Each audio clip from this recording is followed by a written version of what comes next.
EXT ENT అంటే ఏంటి? ఇవి షూటింగ్ జరిగే ప్రదేశానికి సంబంధించినటువంటి పదాలు. ఈఎక్స్టీ అంటే ఎక్స్టీరియర్, అంటే ఓపెన్ ప్లేస్ లో జరిగే షూటింగ్. రెండోది ఈఎన్టీ అన్నారు కానీ అది ఈఎన్టీ కాదు, ఐఎన్టీ. ఐఎన్టీ అంటే ఇంటీరియర్, అంటే లోపల జరిగే షూటింగ్. ఫర్ ఎగ్జాంపుల్, రోడ్డు మీద, మార్కెట్ లోనో, పార్క్ లోనో, బీచ్ లోనో జరిగే షూటింగ్ తీసే షాట్స్ అన్ని ఎక్స్టీరియర్ అవుతాయి. అలాగే ఒక ఇంట్లోనో, ఒక గుడి లోపల, కార్ లోనో, విమానంలోనో ఇలా జరిగే షూటింగ్ తీసే షాట్స్ అన్ని ఇంటీరియర్ అవుతాయి. ఒక సీన్ కి డైలాగ్స్ రాసే టైంలో ఆ పేజీలో పైన 3 విషయాలని ముందు మెన్షన్ చేయాల్సి ఉంటుంది. 1 ఆ సీన్ నెంబర్, 2 ఆ సీన్ జరిగే టైం, 3 ఆ సీన్ జరిగే లొకేషన్ అంటే ప్లేస్.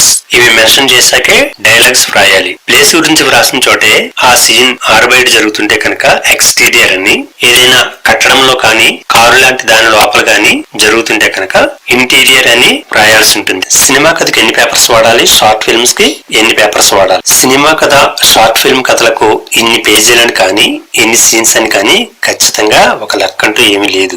స్టోరీని కొందరు తక్కువ పేజీల్లోనే అర్థమయ్యేలా వ్రాస్తారు, కొందరు స్టోరీని ఇంకా బాగా వివరిస్తూ ఎక్కువ పేజీలు వ్రాస్తారు. కొంతమంది రైటింగ్ చిన్న చిన్న అక్షరాలతో ఉంటే, కొంతమంది రైటింగ్ పెద్ద అక్షరాలతో ఉంటుంది. కొందరు కేవలం స్టోరీ మాత్రమే వ్రాస్తే, ఇంకొందరు స్టోరీలో కొన్ని డైలాగ్స్ ని కూడా మిక్స్ చేసి వ్రాస్తారు. ఈ కారణాల వల్ల ఒక్కొక్కరికి ఒక్కో రకంగా స్టోరీ లెంగ్త్ వస్తుంది. దాన్ని బట్టి పేజీలు వస్తాయి. స్టోరీ అర్థం అవడం ప్రధానం, కానీ పేజీలు ఎన్ని వచ్చాయన్నది మాత్రం అంత ఇంపార్టెంట్ ఏం కాదు. నెక్స్ట్, నేను ఒక స్టోరీ వ్రాసాను, దాన్ని డైరెక్టర్ కి ఎలా పంపించాలి? ఇందులో చెప్పడానికి ఏమీ లేదు. ఏ డైరెక్టర్ కి పంపాలనుకుంటే వారి అడ్రస్ తెలుసుకుని పంపించేయడమే. అడ్రస్ లో ఎలా తెలుస్తాయని అనుకోక్కర్లేదు. కావాలంటే ఈ విషయంలో మేము హెల్ప్ చేయగలం, అదేం పెద్ద సమస్య కాదు. కానీ డైరెక్టర్ కి స్టోరీ పంపించడం అనే ప్రాసెసే రాంగ్. ఎందుకంటే దానివల్ల కొన్ని ప్రాబ్లమ్స్ వస్తాయి, మధ్యలో మిస్ అయిపోవచ్చు. ఒకవేళ కరెక్ట్ అడ్రస్ కు వెళ్ళినా డైరెక్టర్ వరకు వెళ్లకుండానే మధ్యలో ఉన్న వారి వల్ల మిస్ అయిపోవచ్చు. మన కథకు డైలాగ్స్ మనమే వ్రాసుకోగలా, వేరే వాళ్ళు వ్రాస్తారా? మన కథకు డైలాగ్స్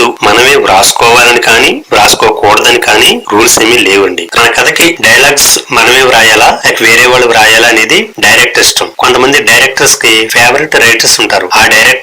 ఆ రైటర్స్ చేత మాత్రమే డైలాగ్స్ వ్రాయించుకుంటారు. ఒక్కోసారి మంచి పేరున్న పలానా రచయిత చేత డైలాగ్స్ వ్రాయించుకుంటే సినిమాకి ప్లస్ అవుతుంది అనుకుంటే కనుక అప్పుడు మన కథకు ఆ రైటర్ చేత డైలాగ్స్ వ్రాయిస్తారు. పూర్తి వీడియో లింకు ఈ క్రింది డిస్క్రిప్షన్ లో ఇవ్వబడింది, తప్పకుండా చూడండి.